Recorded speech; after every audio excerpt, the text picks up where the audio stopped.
Le voy a pedir que abra su Biblia allí al capítulo 4 de Primera de Tesalonicenses. Y vamos a leer primero los primeros 8 versículos de Primera de Tesalonicenses capítulo 4. ¿Está conmigo ahí? Amén. Dice, por lo demás, hermanos, os rogamos y exhortamos en el Señor Jesús, que de la manera que aprendisteis de nosotros como os conviene conduciros y agradar a Dios, así abundéis más y más. Porque ya sabéis qué instrucciones os dimos por el Señor Jesús. Pues la voluntad de Dios es vuestra santificación, que os apartéis de fornicación, que cada uno de vosotros sepa tener su propia esposa, y en realidad es una mala traducción, debe ser su propio vaso. ¿Ok? Y aquí se ha traducido esposa, pero en realidad se está refiriendo al cuerpo propio de la persona. ¿Ok? Es lo que la mayoría de los traductores dicen y parece que es lo que indica el griego. Dice que sepa tener su propia esposa en santidad y honor, no en pasión de concupiscencia como los gentiles que no conocen a Dios. Que ninguno agravie ni engañe en nada a su hermano, porque el Señor es vengador de todo esto, como ya os hemos dicho y testificado. Pues no nos ha llamado Dios a inmundicia, sino a santificación. Así que el que desecha esto, no desecha a hombre, sino a Dios, que también nos dio su Espíritu Santo. Ok, so el apóstol Pablo aquí está ya empezando su despedida de esta carta. Y como que le dice, quiero resumir y quiero recordarles esto. Y empieza a hablar acerca de la santificación del cristiano. Primero, yo creo que es importante para nosotros saber la cultura bajo la cual ellos estaban. Estaban bajo el dominio del Imperio Romano, pero ahí en esta parte de Macedonia también habían ellos, ¿cómo se dice? Inherited. Habían heredado las costumbres paganas de los griegos, los dioses paganos, las mitologías paganas de los griegos, y luego sobre eso después vino Roma y impuso sus costumbres, sus dioses. Y esto es todo lo que los macedonios habían conocido hasta que les llegó el Evangelio. Y el mundo romano no era un mundo moral, era un mundo muy pervertido. Nosotros a veces vemos la sociedad en la cual nosotros estamos viviendo, y especialmente este mes, que dicen que es el mes del orgullo, Pride Month. ¿Y qué es el orgullo que están celebrando? El orgullo homosexual. Y por todo lugar está apareciendo las banderas de los homosexuales y las emblemas de ellos y todo eso. Pues en mi opinión, una sociedad se ha pervertido mucho cuando celebra una abominación. Pero es la cultura en la cual vivimos. Pero quiero leerles un poco acerca de la cultura en la cual ellos vivían, y vamos a ver si encontramos similaridades. ¿Okay? Quiero hablar de los Césares romanos. El primer César romano, el primer emperador romano fue Augusto César, que es el César durante el tiempo cuando Jesús nace. Y a él lo llamaban el César moral. ¿Okay? Era el apodo que él tenía, el César moral, porque había implementado en el Imperio Romano algunas leyes morales tocante el matrimonio y tocante fidelidad y cosas así. Pero él mismo no era un hombre muy moral. Se dice de él que abandonó a su esposa Escribonia el día que dio a luz, la divorció. El día que ella dio a luz, la divorció y tomó para él Livia Drusila como esposa. la cual le quitó a su esposo. Esta mujer estaba casada. El día que estaba dando a luz, la esposa de Augusto César la divorció y le quitó la esposa a otro hombre. Y este era el César moral. Usted dirá, pues si él estaba moral, ¿cómo estarían los demás? Y más adelante se reporta que Augusto pues, era un adúltero, ya vimos eso, pero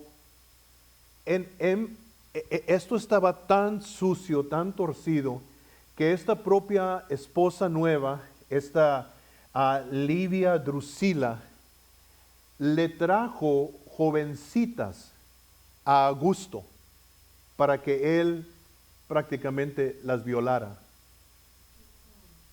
Y este era el César moral. Después de él tomó el imperio Tiberio César, que fue el César cuando Jesús fue crucificado. Este Tiberio César, dicen que le gustaba reclusarse, no le gustaba mucho estar en público, y de vez en cuando se escapaba para la isla de Capri. Y en esta isla de Capri dicen que este hombre descendía a toda clase de, dicen en inglés una palabra muy interesante y antigua, debauchery, desenfreno sexual. Y dicen que una de las cosas más abominables que él hacía, porque era homosexual, pero le gustaban los niños, los jovencitos. Y tenía él una piscina en Capri donde él se bañaba desnudo y ponía a estos niños en la piscina y les pedía que nadaran entre sus piernas y lambieran su cuerpo. Este era Tiberio. Después de él tomó el imperio Calígula, al cual apodaron el monstruo. Si ya se pueden imaginar qué clase de hombre era él. Dicen que no tenía refrenos a las cosas, abominaciones sexuales que él hacía. Se cree que él violó a sus hermanas Agripina, Drusila y Livia. Imagínense este hombre que violó a sus 3 hermanas y luego por último también tuvo relaciones con su cuñado, Marcos Lepidus. Este es Calígula.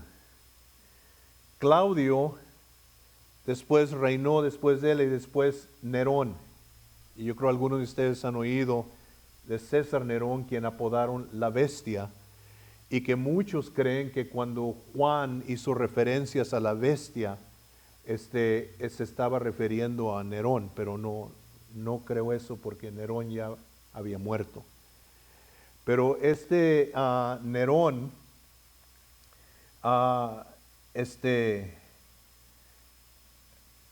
la mamá de él era Agripina. Agripina había sido esposa de Claudio, el emperador antes que él. Y ella lo mató a Claudio, lo envenenó, para que su hijo Nerón tomara el trono. Después, entre las historias que se cuentan de Nerón, se cuenta que él y su mamá Agripina tenían relaciones sexuales. Se casó con un joven, quien él mismo violó y lo tomó por esposo, Nerón. Después de él, Adrián, otro emperador romano, el cual se enamoró de un hombre, de un joven llamado Antínomos. Y donde quiera viajaban juntos, lo tomó por esposo, igual que Nerón había tomado a aquel joven que violó. Y cuando se ahogó en un viaje a Egipto, Antínomos le edificó una ciudad en honor a él y se levantaron templos en honor a este joven homosexual que había sido el amante de Adrián. En este mundo creció la iglesia, se fundó la iglesia. Y no nos equivoquemos que si esa era la norma con los emperadores, era la norma con muchos romanos. Tenemos una pequeña ventanilla nosotros en la Biblia acerca de estas inmoralidades. Cuando ustedes recuerdan que el rey Herodes, que en realidad no era rey, era tetrarca, y más adelante les explicamos más de eso, pero ahorita no. Pero Herodes Antipas, el hijo de Herodes el Grande, eran muchos Herodes, eran varios Herodes. Herodes el Grande fue el Herodes cuando Jesús nació. Herodes Antipas era hijo de Herodes el Grande y Felipe era hijo de Herodes el Grande. Y ustedes recuerdan la historia que Herodes Antipas le quitó la esposa a Herodes Felipe. ¿Recuerdan? Herodías. ¿Se acuerdan la historia en el Nuevo Testamento?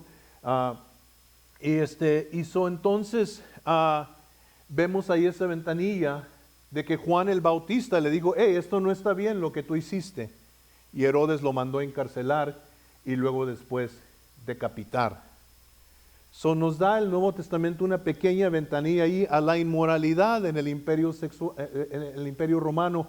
Pero también vemos que el apóstol Pablo escribe en Romanos capítulo 2 y luego en Primera de Corintios capítulo 6, donde él toca el tema del homosexualismo.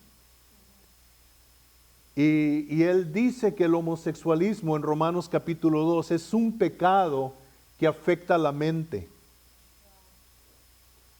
Dice que Dios le da una mente depravada a la gente que practica el homosexualismo. Y luego en Primera de Corintios capítulo 6, donde está hablando el apóstol Pablo de los que se echan con varones y ¿verdad? Los sodomistas, y él hace referencia a estas cosas, se está refiriendo a hombres adultos que prostituían a jóvenes en el homosexualismo. Y es importante que nosotros veamos que el pueblo homosexual que pedía sus derechos aquí en esta nación y decía solamente queremos tener una relación con el hombre con quien queremos vivir y todo eso, ahora han infiltrado las escuelas públicas porque están detrás de los niños. La agenda de ellos nunca fue lo que ellos aparentaban. La agenda de ellos es que se abriera esa puerta para que pudieran entrar, y ahora tenemos drag queens, literalmente hombres prostitutos, educando a los niños en las escuelas públicas y leyéndoles en las librerías.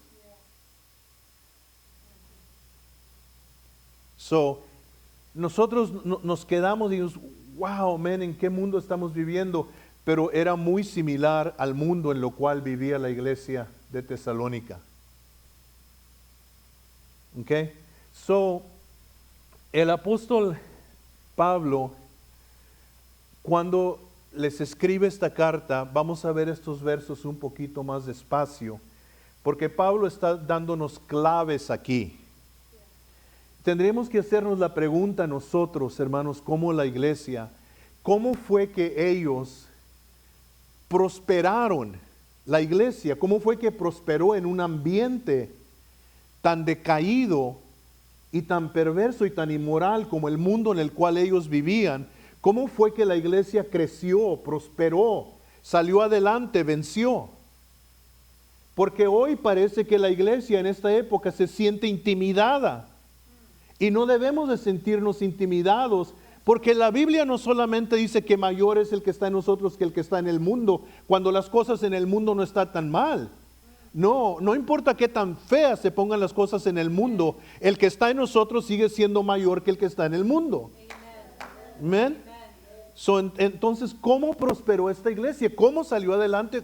Porque creo que nos da claves a nosotros de cómo nosotros podemos vencer también. No perder nuestros hijos a este movimiento. No ceder nosotros a las tentaciones que se están mirando. A mí me encanta el béisbol. Me gusta el béisbol. Me encanta, es mi deporte favorito.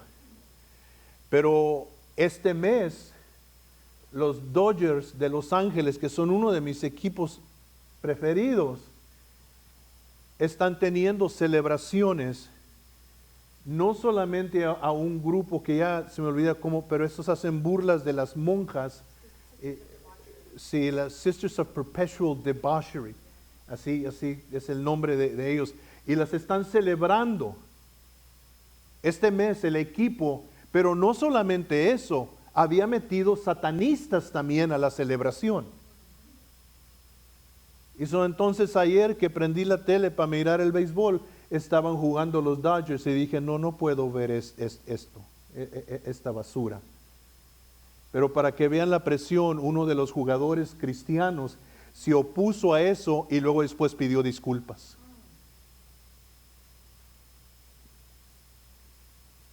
Recuerdo también Tim Tebow, que lo celebran mucho, que es cristiano, pero cuando lo invitaron a hablar en First Baptist, canceló porque el pastor de First Baptist había hablado en contra del homosexualismo. Esta es la presión bajo la cual están cristianos, está la iglesia. Debemos de tomar ejemplo de la iglesia en Tesalónica que no retrocedió. Y cuando yo hablo acerca del homosexualismo, yo no tengo nada por qué pedir disculpas. Yo lo voy a llamar lo que la Biblia lo llama una abominación y una perversidad. Entonces vamos a ver algunas claves que nos dice aquí la Biblia. El versículo 1 nos da una clave. Dice, por lo demás, hermanos, os rogamos y exhortamos en el Señor Jesús, que de la manera que aprendiste de nosotros, como os conviene conduciros y agradar a Dios, así abundéis más y más. Primero es agradar a Dios. ¿Ok? Agradar a Dios. Now, les voy a decir algo. Somos adultos, ¿ok? Perdido la mayoría de nosotros. A mí me gusta el sexo. Yo disfruto el sexo. Me gusta. Pero con mi esposa. ¿Okay? Y Dios nos hizo de tal forma que podíamos disfrutarnos el uno al otro. Tanto yo a ella como ella a mí. Now, esto se debe de hablar en la iglesia. Porque el sexo no es pecado. El sexo es algo que Dios mismo creó para nosotros. Y la Biblia dice que dentro del matrimonio no hay maldad en el sexo. Dice que honroso es en todos el matrimonio y el lecho sin mancilla, la cama sin maldad. La cama matrimonial ante los ojos de Dios es santa. Y no debemos de sentir vergüenza de decirlo porque Dios nos hizo así. Y no es pecado. El problema es esto. En mi casa yo tengo una chimenea. Y en tiempo de frío enciendo fuego en la chimenea. Le echo leña, prendo y nos da calor a la casa. Entonces ese fuego es de beneficio para nosotros. Pero si ese fuego lo saco de la chimenea, me quema la casa. Y así es el sexo. Mientras que el sexo esté en el matrimonio, es algo santo y de beneficio. El apóstol Pablo le dice a la iglesia que no se defrauden el uno al otro el uso del cuerpo por mucho tiempo, a no sea que sea por separarse para ayuno y oración. Dijo, porque puede venir el diablo a tentarlos. Pero si yo saco el sexo del matrimonio, me destruye mi vida. Y destruye todo lo que yo valoro. Entonces, porque el sexo es tan, ¿cómo se dice? Produce tanto placer. Mi cuerpo puede pedir cosas, mi carne puede pedir cosas que están fuera de la voluntad de Dios. Y es cuando yo tengo que hacer la decisión. ¿Me voy a agradar a mí y mis deseos o voy a agradar a Dios? Y tengo que tomar yo la decisión de decir, yo no puedo hacer eso, aunque me parece agradable, porque yo no vivo para agradarme a mí mismo, vivo para agradar a Dios. Y temo yo que la iglesia de hoy en día está siendo condicionada solamente para agradarse a sí misma. Todas las profecías que yo oigo de dichos profetas, y yo sé que hay gente que se enoja conmigo pentecostal cuando yo digo esto, pero es verdad. Todas las profecías que yo oigo es, Dios te va a ensanchar, Dios te va a crecer, Dios te va a hacer esto, Dios te va a hacer lo otro, Dios te va a hacer... ¿Dónde están los profetas que llaman la atención al pecado? Para mí esos son los verdaderos profetas. Pero parece que ya no existen porque la iglesia no quiere oír eso. Esos no son profetas populares. La iglesia quiere oír profetas que le digan que todo les va a salir bien. Dios te va a dar otro trago. Te vas a hacer rico. Dios te va a hacer esto. Dios te va a hacer lo otro. Dios, hey.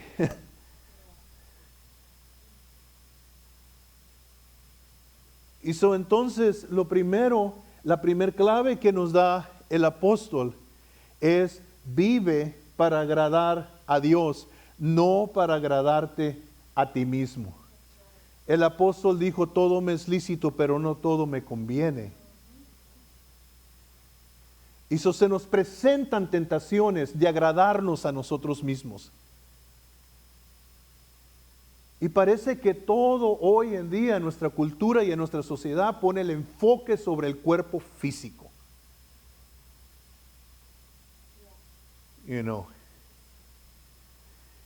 Entonces es la primer clave que Él nos da. Agradar a Dios y no agradarnos a nosotros mismos. Amén. ¿Y sabe cómo Dios nos enseña esto? Pues varias formas, pero una de las cosas que yo descubrí muy temprano en mi cristianismo es, porque yo creo que ya se dieron cuenta, a mí me gusta comer, me gusta la comida. Y parece que me gusta la comida que no es buena para mí, es la que, pero cuando salí a veces del trabajo, iba para mi casa, y iba mi esposa es muy buena cocinera. Parece que nomás le pone el dedo a la comida y le da un sabor. Yo no sé cómo le hace, pero parece, todo le sale sabroso, hasta los hijos. Me salieron muy bonitos mis hijos. ¿Verdad? Y entonces yo venía con esta anticipación y mi esposa ya me tenía la comida preparada. Llegaba a la casa, me ponía el plato en la mesa, me sentaba en la mesa y me hablaba el Espíritu Santo y me decía, no comas. Y movía el plato. Y mi esposa ya con el tiempo sabía y dijo, ok, yo te lo guardo. Me metí al cuarto y me encerraba, a veces por horas en oración, nomás estar llorando delante de Dios.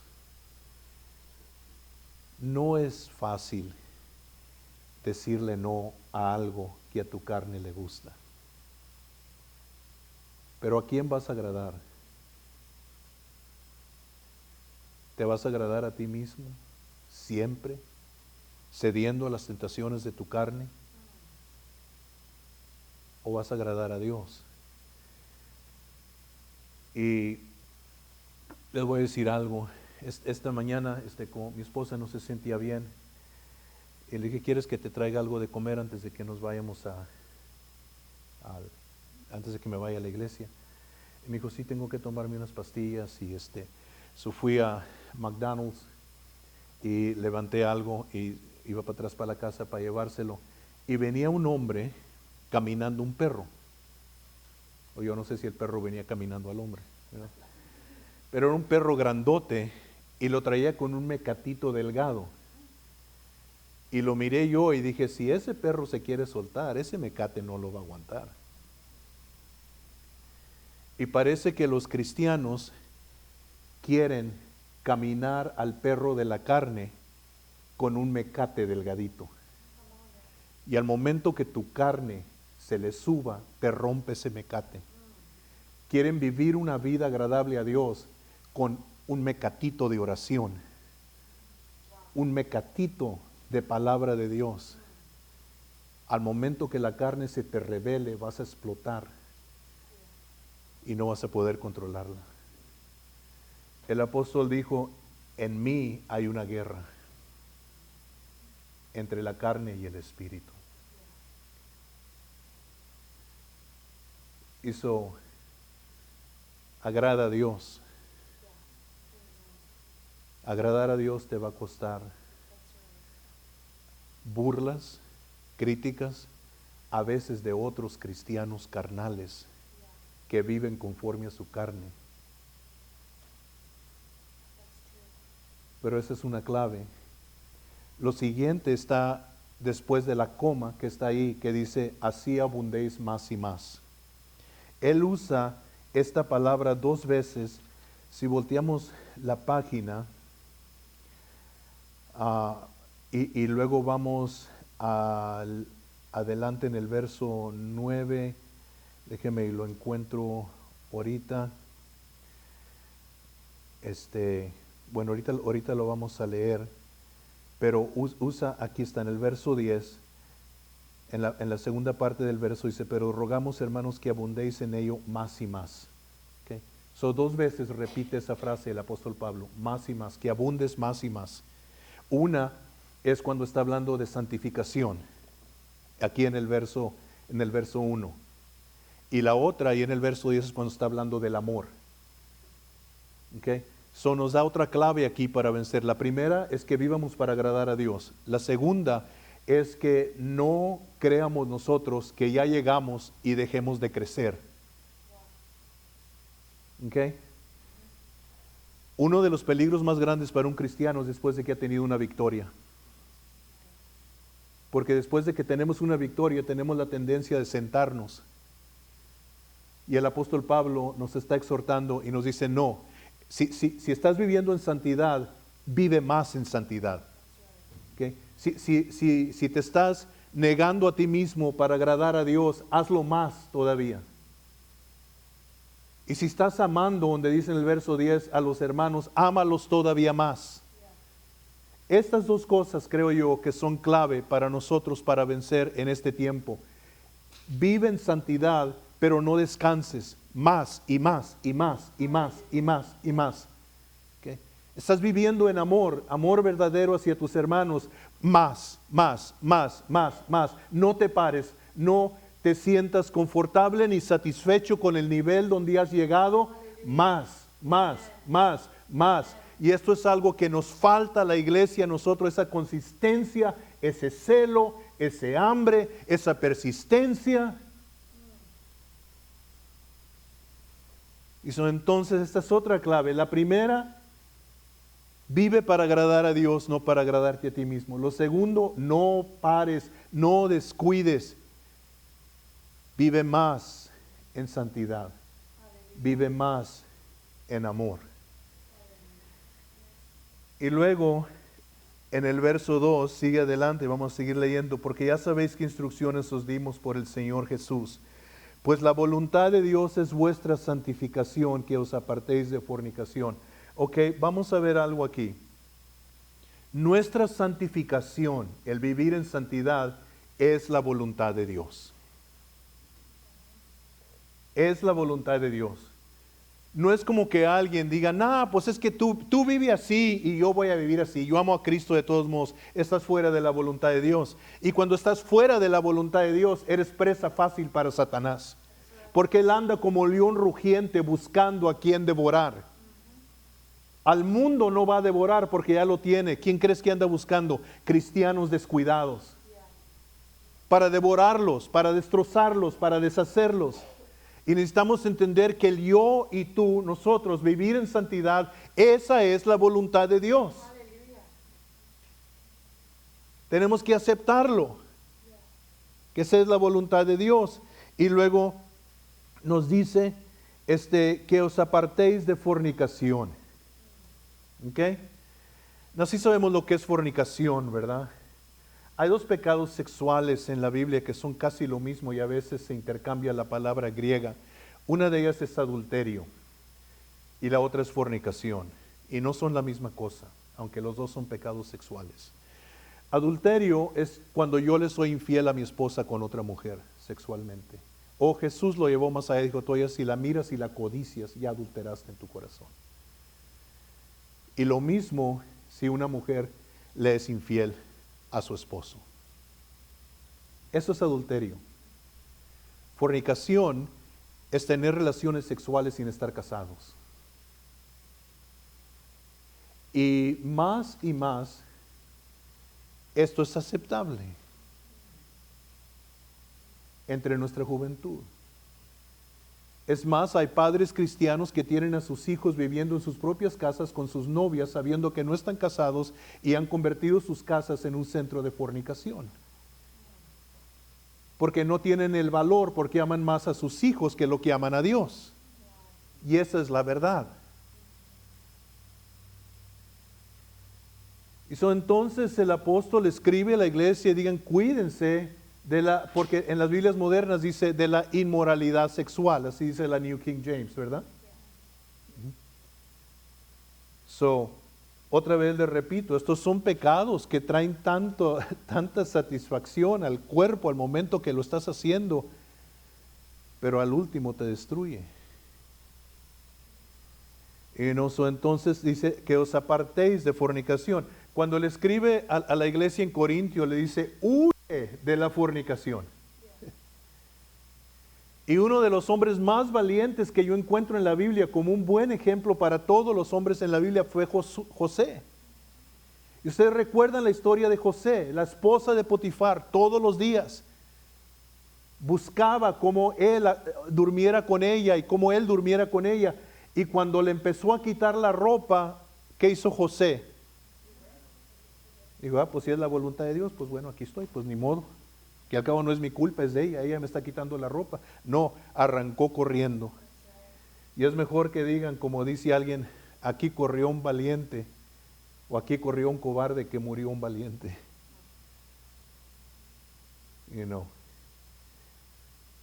Apártate de la fornicación, huye de ella. Now, esto es importante para nosotros hoy porque la fornicación está en todo lugar. Está en los programas de televisión. Fíjese hasta dónde hemos llegado. Cuando hacían los programas como los programas de I Love Lucy, de Leave It to Beaver, de eso, si enseñaban una escena de la recámara, siempre el esposo dormía en una cama y la esposa en otra. No sé si han fijado. Yo no sé cómo tenían hijos, ¿verdad? Pero esas reglas estaban en pie por la moralidad. No querían enseñar una escena en la cama donde estaban el hombre y la mujer en la misma cama y los acostaban en dos diferentes camas porque había ese respeto, esa vergüenza. Ahora ya no. Su fornicación la tenemos todo alrededor de nosotros. Artistas de cine y televisión, lo vemos y desgraciadamente como que la iglesia dice, pues ni modo. ¿Qué vamos a hacer? Y entonces nos dice que nos apartemos de la fornicación, que cada uno de vosotros sepa tener su propia esposa en santidad y honor. Y como le dije, la palabra en griego aquí aparenta enseñar que no es la esposa, sino el cuerpo propio de uno. Y si lo leen todo su contexto, parece que queda en el contexto. I think it says, each other's vessel, vaso, y es la palabra griega, y entonces algunos interpretan esto como decir la esposa, y vamos a nomás tocar en eso, en la esposa. Es la responsabilidad del hombre proteger a su esposa. Nunca el hombre debe hacer cosas sexuales en la cama que van a dañar a su esposa. ¿Ok? Hay que tener cuidado con eso. Pero si está hablando del cuerpo propio de uno, pues todavía ¿cómo lo debemos tener? En santificación. ¿Okay? Y luego en el verso 5 dice, no en pasiones de concupiscencia. ¿Qué es concupiscencia? Porque es una de esas palabras largas, ¿verdad? En el castellano. La palabra concupiscencia en inglés es lust, y es la palabra que trae ahí. Y lust es querer algo prohibido. Concupiscencia, querer algo prohibido. A longing for what is forbidden.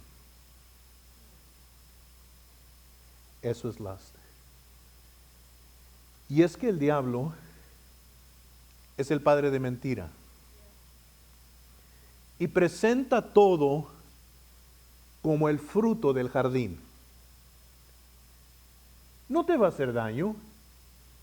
Dios te está negando de algo que es bueno para ti. Sé libre. Quítate esas cadenas antiguas de tus antepasados.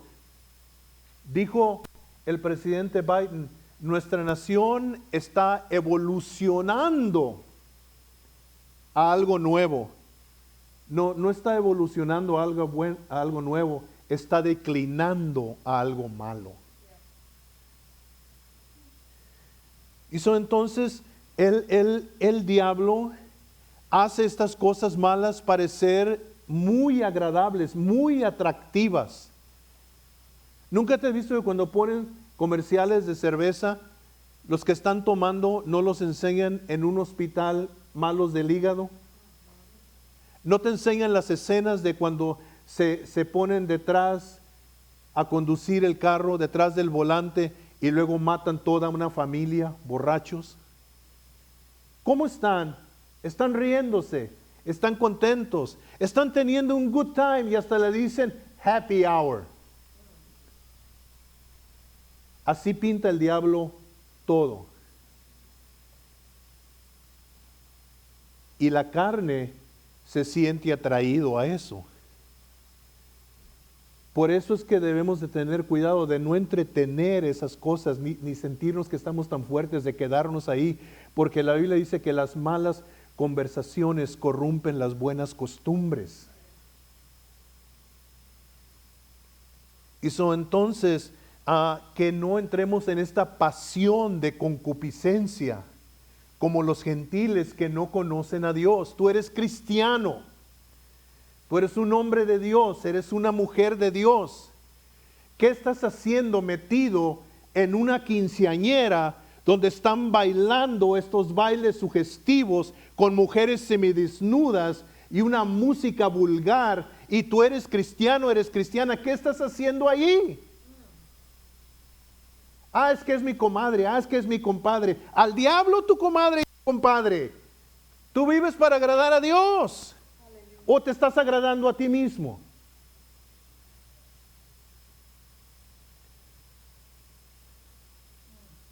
Ya no estoy enojado con su compadre o su comadre. Nomás quiero que agarre el punto. Entonces nos está diciendo, esta gente no conoce a Dios. ¿Qué podemos esperar de ellos? No conocen a Dios, pero nosotros.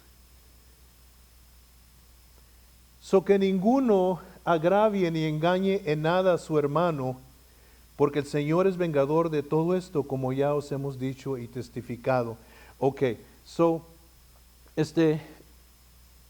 otro punto aquí. El último que vimos, que la santificación es la voluntad de Dios. Lo siguiente que tenemos que ver es que Dios castiga los pecados sexuales. Es lo que dice aquí. Dice, porque el Señor es vengador de todo esto. Si yo le quito la esposa a mi hermano, Dios se va a vengar. Si usted le quita el esposo a otra hermana, Dios se va a vengar. Esto no agrada a Dios. Y otra vez, si volvemos al ejemplo que la Biblia, de aquella ventanilla que nos dio de Herodes, que le quitó la esposa a Felipe, su hermano, lo que muchos no saben es que cuando él divorció a su esposa, se había casado con una princesa de otro país, y cuando la mujer llegó allá deshonrada a la casa de su padre mandó su ejército y derrotó a Herodes, y luego su propio sobrino lo reportó a Roma, y el gobierno romano vino y le quitó el lugar y lo exilaron a un lugar remoto allá en Francia, donde murió. O sea que Dios hizo juicio. Porque ese Herodes fue el mismo Herodes que puso a Juan el Bautista en la cárcel, y hablamos de esto, ¿verdad? Y lo mandó decapitar, pero también fue el que le hizo burla a Jesús cuando Pilato lo mandó para allá que lo iban a crucificar, ¿se acuerdan? Dios hizo justicia y Dios es vengador. Y este Herodes no era cristiano, no era creyente, pero si nosotros creemos que por ser cristianos vamos a escapar, al que Dios recibe por hijo, lo azota. Y so vamos a recordar eso porque vivimos en un tiempo cuando ya no hay consecuencias. Entonces no hay consecuencias. Y como en nuestra cultura ya no hay consecuencias por el mal que hacemos, creemos que es igual con Dios. Y no es igual con Dios.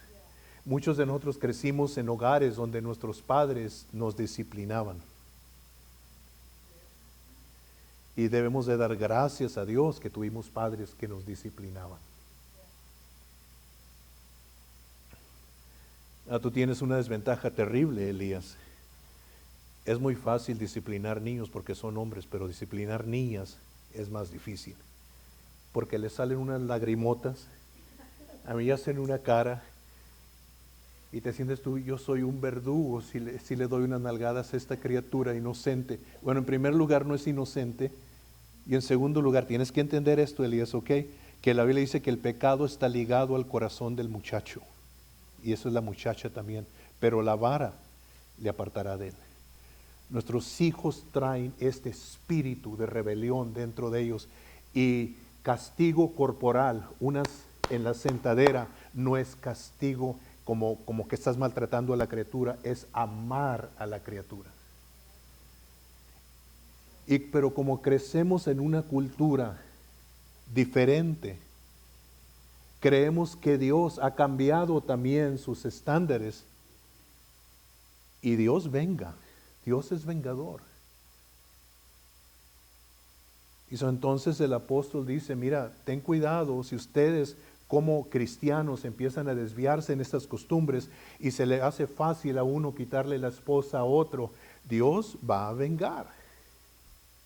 Dios no se va a quedar quieto. Él va a traer venganza. Now, en el Antiguo Testamento, eso es lo lindo de la Biblia, que Dios no esconde lo malo de los hombres y mujeres de Dios en la Biblia. David le quitó la esposa a Urías y luego lo mandó matar. Pero gracias a Dios, por el bien de David, que tenía él un amigo profeta que se llamaba Natán. Y Natán vino a David y lo reprendió por su pecado, y luego Dios le trajo castigo a David. La criatura murió 10 días después de que había muerto, después de que había nacido, perdón. Y luego los hijos de David le hicieron a él cosas que él había hecho con Urías. El mismo hijo de él durmió, se acostó y tuvo relaciones sexuales con las concubinas de David en el balcón a la propia vista de todo el pueblo. Lo que David hizo en secreto, su hijo se lo hizo en público. Dios lo castigó. Pero David, a su crédito, era sabio y cuando el profeta le dijo, escoge el castigo que tú vas a recibir, dijo, que Dios me castigue. No quiero que me castigue el hombre porque me va a castigar sin misericordia, pero quiero que Dios me castigue. Y Dios lo castigó fuerte.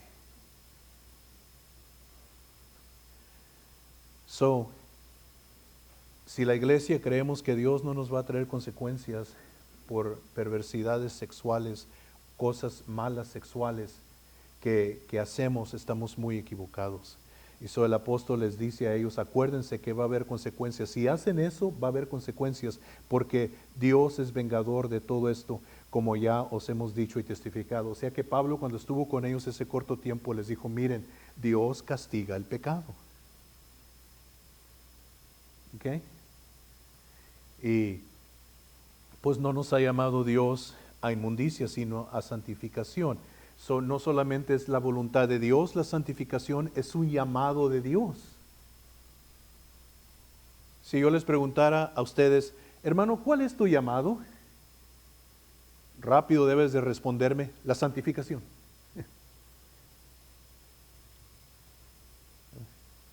Bueno, hermano, pues yo tengo un llamado, usted sabe, tengo un llamado de cantante. Y me gusta mucho cantar. Yo canto con mariachi y canto con norteño y canto románticas y canto de todo. Dios es mi llamado. ¿Y cómo vives, hermano?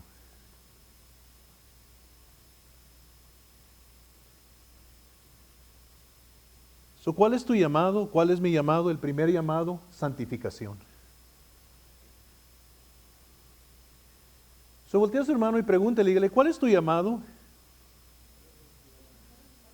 Y usted respóndale, la santificación. ¿Ok? All right? ¿Ok? No solamente es la voluntad de Dios, es un llamado. ¿Ok?